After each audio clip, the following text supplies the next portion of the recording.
गरेको त्यसको लागि जानकारी दिनको लागि यहाँ आएको छु। As directed by honourable chief minister government of Sikkim हिजो नै हामीले 20 जनाको रिपोर्ट हामी तपाईँको समक्षमा दिएको थियो। तर पनि डब्ली स्योर हुनुको लागि इन्स्योर गर्नुको लागि कि अझै कुनै मिसिङ पर्सन छ भने या उहाँको रिलेटिभबाट कोही इन्फर्मेसन आएको छ भने हामीले अलरेडी हिजो भनेको छौँ कि एउटा हेल्पलाइन नम्बर पनि फ्लोट गरेको थियो। त्यसमा पनि हामीले अलिक जानकारी पनि पायो। त्यो सबैजना टुरिस्टहरूको अलरेडी ट्रेसिङ भएको छ। They are not related to the trapped or any other injured person in the हिजोको जुन स्नो स्लाइड भयो।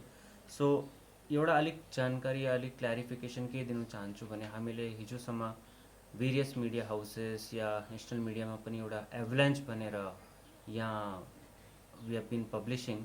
सो यो एभलान्च छैन, यो क्ल्यारिफिकेसनको लागि this is termed as snow slide. किनभने एभलान्च ठुलो हुन्छ अनि त्यसको volume of snow that comes त्यो पनि अलिक बेसी नै हुन्छ। सो यो स्नो स्लाइडमा हामी will have to term this. So यो clarification has come from the army authorities who are expert in this field. So it is a request कि यो एभलान्च नभनेर यो स्नो स्लाइड भनेपछि अलिक राम्रो हुन्छ। सो आज हामीले बिहान 8 बजेदेखि रेस्क्यु अपरेसन स्टार्ट गर्यो। आज हामीलाई NDRF team station at Pakyong plus 1 team from NDRF from Siliguri had also joined us. उहाँले पनि हामीलाई अलिक सहायता गर्यो। आइटिबिपीको पनि माउन्टेन रेस्क्यु टिम हुन्छ, उहाँले पनि आफ्नो प्रोफेसनल टिम पनि उहाँ हामीसँग आज बिहानदेखि 8 बजेसम्म थियो। सो अराउन्ड 1500 आवर्ससम्म हामीले कोही पाएन, त्यसमा टुरिस्टहरू कोही ट्र्याप थियो न। अझै डिगिङ गरेर ट्रेन्चिङ गरेर पनि they tried all the method, तर पनि there was no trace of any trap person. त्यसमा अझै जानकारी के छ भने there is a Tiranga mountain rescue team who helps with the rescue operations अनि उहाँकोमा अलिक स्पेसलाइज्ड इक्विपमेन्ट हुन्छ। सो त्यहाँको 2 जना हामीले यो मिसनमा उहाँले हामीलाई सहायता दिनुभएको छ अनि उहाँकोमा स्पेसलाइज रडार सिस्टम हुन्छ, रिफ्लेक्सन सिस्टम।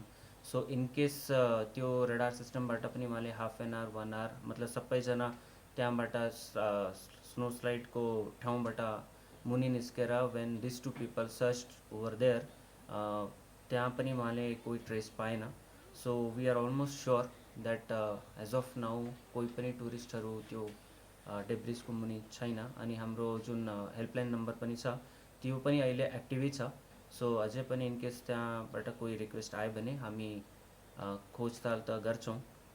तर एज अफ नाउ साइटको अपरेसन्स हेभ बिन हल्टेड अनि म यहाँबाट हाम्रो डिस्ट्रिक्ट डिजास्टर म्यानेजमेन्टबाट र as honourable chief minister government of सिक्किमले पनि हामीलाई डाइरेक्सन दिनुभएको छ कि जुन हामीलाई सबभन्दा पहिला जो मान्छेले सहायता पुऱ्यायो त्यो उहाँको लोकल रेस्पोन्डर्सहरू थियो, taxi drivers association, self help groups अनि त्यसको बादमा इमिडिएटली उहाँको लगायत army authorities, ITBP authorities, NDRF, Sikkim police अनि ग्रेफको authorities have helped us to a large extent in mitigating the disaster. We pray for the departed souls but अनि regarding the departed souls 7 जनाको postmortem has been conducted. Out of that 5 bodies have already been handed over and 2 bodies have been kept in mortuary and त्यो पनि 2 bodies will be handing to the relatives tomorrow. Honorable Chief Minister has already हामीलाई direction दिनुभएको छ कि जो पनि सहायता यो मर्चुअल रिमेन्स उहाँकोमा पुर्याउनुको लागि हामीले सिक्किम गभर्मेन्टबाट जो पनि सहायता दिनु सक्छ we will provide all possible help to the next of the kin of the victims अनि एक्सग्रेसन नर्म्स जो मैले हिजो पनि भन्नुभएको छ। सो एक्सग्रेसन नर्म्स पनि whoever is eligible they all will get as per the norms. त्यति भन्दै मेरोबाट यो सानो अभिवादन तपाईँहरूलाई पनि, किनभने तपाईँहरूले पनि राम्रो पाराले यसको कभरेज पनि गर्नुभएको छ। र टुरिस्टको लागि there were lot of questions कि हाम्रो टुरिस्टहरूको लागि सेफ छ कि छैन। सो यो फोरमबाट म यो आह्वान गर्न चाहन्छु कि सिक्किम इज भेरी सेफ। यो once in we have been telling that this is a once in a life sort of a disaster. यो नेचुरल डिजास्टर हो। यो डिजास्टरले हामीले पनि निकै सिकाएको छ अनि त्यसमा हामीले जतिवटा डेन्जरस पोइन्ट छ त्यहाँ पनि हामी साइनेज लगाउँछौँ we are also thinking that all those locations will be a no parking zone, no selfie zone, अनि हामी त्यहाँ कोही पनि टुरिस्टहरूलाई त्यहाँ we will not be allowing them to get down and play with the snow. अनि त्यो बाहेक अरू सबै ठाउँ weather permitting, we all are welcoming the guest अनि we are ready. हुनसक्छ कि maybe landslide and all this keeps on happening in this part of the country, but we are better prepared now. The cooperation पनि सबै army अथोरिटिजबाट सबै disaster management युनिट्सबाट राम्रो थियो अनि अझै पनि फ्युचरमा पनि हामी यसको लागि निरन्तर प्रयास गर्छौँ. Thank you so much. हिसाबले भन्नुभएको जस्तै जुन चाहिँ रेस्क्यु अपरेसन थियो कन्टिन्यू हिजोदेखि भएको, बिहान 8 बजेदेखि लिएर अहिले बेलुका तकरिबन 4 बजीसम्म, जब लास्टमा त्यो इक्विपमेन्ट लिएर मान्छेहरू पसे है. अन्त उहाँले भन्नुभएको जस्तै Sikkim is again very safe है. यो जुन चाहिँ डिजास्टर थियो, यो डिजास्टर चाहिँ किनभने स्कोप पनि सानो थियो होइन. हिजो चाहिँ नेसनल मिडियामा पुरा मिसइन्फर्मेसन चाहिँ कसरी गयो भन्दाखेरि किनभने त्यो स्लाइड हुँदाखेरि रोड ब्लक भएको थियो. ब्लक हुँदाखेरि चाहिँ झन्डै 50-60वटा गाडी माथि थियो. सो एक्चुअली चाहिँ त्यो गाडीहरूमा चाहिँ झन्डै 150 मान्छे स्ट्यान्डेड थियो. तर त्यसको चाहिँ मिसइन्फर्मेसन भएर चाहिँ 150 चाहिँ दबियो भनेर आयो है. सो यो चाहिँ एउटा इम्पोर्टेन्ट क्ल्यारिफिकेसन हो. अर्को चाहिँ जुन चाहिँ हामीले डिसाबले भन्नुभएको जस्तै हिजो जुन चाहिँ हेल्पलाइन इमिडिएटली एक्टिभेट गरिहाल्यो. हेल्पलाइनमा जुन चाहिँ इन्फर्मेसन आउँदै थियो, जति पनि यो ट्यासको छ एसोसिएसन, उहाँकोबाट इन्फर्मेसन, होटलकोबाट इन्फर्मेसन, ट्याक्सी ड्राइभरकोबाट इन्फर्मेसन, चेकपोस्टकोबाट इन्फर्मेसन सबै कोअपरेट गरेर बेलुकासम्म चाहिँ सबैजना अकाउन्टेड फर भएको थियो है. तर पनि सिएम साहबको आदेशअनुसार एकजना पनि मतलब कोही लोन टुरिस्ट हुनसक्छ, त्यसको चाहिँ अब नेक्स्ट अफ किन सँगै नआएको होला. त्यो केस हुँदाखेरि चाहिँ आज पनि दिनभरि हामीले सबै त्यहाँनिर रेस्क्यु अपरेसन चालु गऱ्यो है.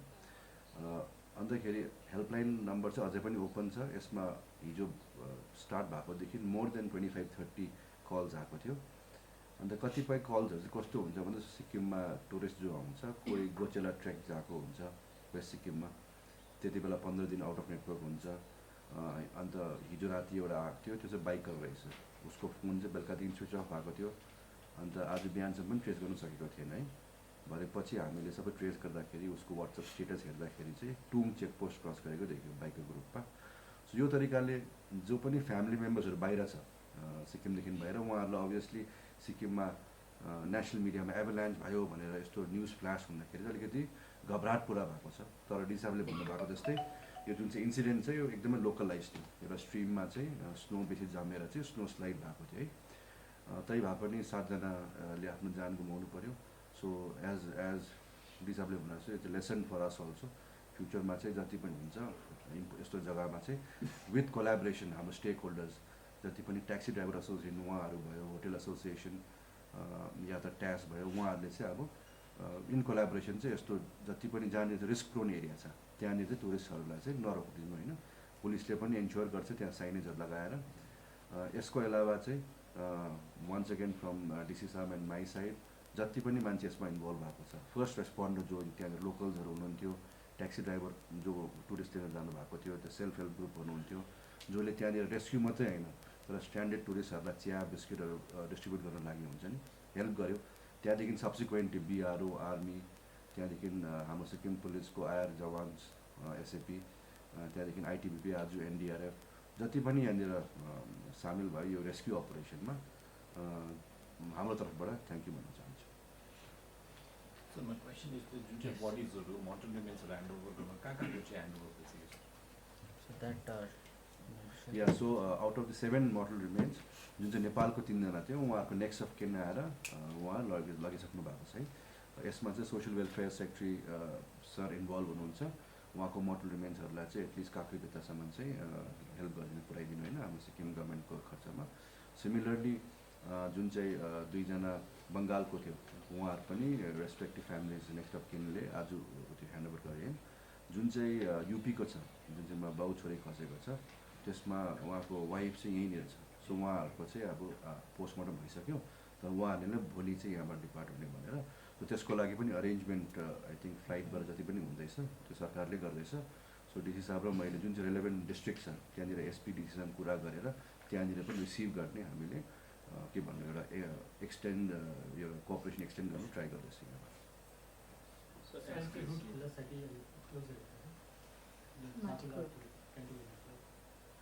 As of now, it's closed. Depending on the weather conditions and the road conditions, हामी अब भोलिदेखि will decide. As of now, no decision has been taken कि अझै नै खुला गर्नु कि बन्द गर्नु. But depending on weather conditions or road conditions, will permit. अहिले there is, अहिले there is road is open. हामी आज छाङ्गोसम्म पुग्यो बिकज हामीले गएर एकखेप असेस पनि गरौँ कस्तो रहेछ सिचुएसन भनेर। निकै नै स्नो आएको छ तर पनि जुन चाहिँ एउटा रिस्क जोन चाहिँ जुन चाहिँ अहिलेको जोन छ त्यो रहेछ, किनभने त्यो चाहिँ स्याडो एरियामा पर्दो रहेछ, घाम बेसी लाग्दैन रहेछ है। बट अहिले आज जति पनि रेस्क्यु अपरेसनमा अलमोस्ट 60-70% स्नो जति थियो त्यो सबै त्यहाँबाट निकालिसक्यो। सर एक्सक्रेसिया पनि इम्पोर्टेन्ट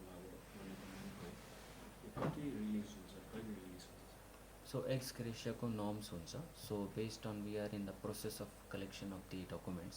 अनि documents collect भएपछि हामी release गर्छौँ. So त्यसको लागि we have already spoken to Secretary Land Revenue. उहाँकोबाट पनि cooperation छ. So compilation हुँदैछ. Once compilation भएपछि हामी ex gratia release गर्छौँ र त्यसको जानकारी पनि हामी मिडिया मार्फत दिन्छौँ. रेस्क्यु मिसन अब स्टप भएको कि अब स्टप भएको छ त्यहाँ अन द स्पट स्टप भएको छ। बट जस्तो एसपी सरले भन्नुभएको हेल्पलाइन नम्बर स्टिल एक्टिभ छ। सो त्यसमा पनि अझै कोही छ इन्फर्मेसन आयो भने हामी त्यसको पुछताछ गर्छौँ। जस्तो अघि मैले भनेको जस्तै फ्यामिली मेम्बर्सहरूलाई चाहिँ डर हुन्छ नि। अब यहाँ आएको छ कोही वेस्ट सिक्किम गोचेला टुर गएको छ अरे मतलब ट्रेकिङको लागि, उनीहरू 15 डेजको लागि आउट अफ नेटवर्क हुन्छ। सो हामीले बिहानै उता केएनपीबाट पनि डेटा मगाइसकेको, जति पनि त्यहाँबाट टुरिस्टहरू ट्रेकिङको लागि जान्छ उनीहरूको सबै डेटा उनीहरूले राखेको हुन्छ है। सो बिहानै हामीले मगाइसकेको छ। सो जुनै पनि कल आउँछ रेलेभेन्ट कल आउँदाखेरि मान्छेको नाम मोबाइल नम्बर दिन्छ, एड्रेस दिन्छ, त्यो रेलेभेन्ट डेटा चाहिँ अलरेडी हाम्रो हेल्पलाइन नम्बरकोमा अलरेडी राखेको छ। सो उहाँहरूले भेरिफाई गरेर भनिहाल्छ कि यो मान्छे यहाँनिर गएको छ। पोस्टमार्टमको रिपोर्ट त के थियो होला मेजर पोस्टमार्टमको रिपोर्ट? पोस्टमार्टम हामी आज दिनभरि माथि रेस्क्यु अपरेसनमा थियो बट हामीलाई अहिले we are not aware of that. Postmortem report subsequently आउँछ। It take some time. Postmortem गरिहाल्छ, रिपोर्ट त 1-2 दिन लाग्छ नि because doctor has to write out everything. Sir कतिजना डिस्चार्ज भयो अनि एडमिट छ अहिलेसम्म? हिजोसम्म 7 थियो। हिजोसम्म 7 were discharge and 4 were admitted. The latest status हामी आज बेलुका यो सबै सकेर एसटिएनएम हस्पिटल जान्छौँ। सो त्यसको डिटेल्स देन सो त्यो जो इन्जुर्डहरूको ट्रिटमेन्टको खर्च पनि स्टेट गभर्मेन्टले उठाउँछ भनेर all expenses will be borne by state government. त्यसको लागि already directions are there from honorable chief minister. हामी सबै खर्च बेयर गर्छौँ स्टेट गभर्मेन्ट। अहिलेसम्म रेफर गरेको कि केस रेफर भएको छैन कुनै केस। यसमा एउटा इन्फर्मेसन आज बिहान पाएको थियो, 3 जना टुरिस्टलाई चाहिँ सिधै सिलगढी गयो भनेर हो। किनभने फिगर्सहरू हुन्छ नि, कोही स्पेसली इन्जर्डको फिगर्सहरू चाहिँ एस्केलेट भइरहेको थियो। सो माथि पुग्दाखेरि चाहिँ थाहा पायो कि एकजना ड्राइभरले भन्यो 3 जना टुरिस्टलाई डाइरेक्टली त्यहाँबाट सिलगढी लग्यो भनेर। तर क्रिटिकल थिएन होला बिकज क्रिटिकल भएको भए त फर्स्ट लेभल अफ ट्रिटमेन्ट चाहिँ यहीँ भइहाल्छ to stabilise the patient. So I think patient त्यो टुरिस्टहरूले नै I think they wanted to go back, maybe बङ्गालकै थियो होला। Nagaland state dear 200 gold monthly lottery पहिलो पुरस्कार 1,25,00,000 ग्यारेन्टीड पुरस्कार। टिकटको मूल्य 200 रुपियाँ। पहिलो पुरस्कार केवल बिक्री भएका टिकटहरूबाट।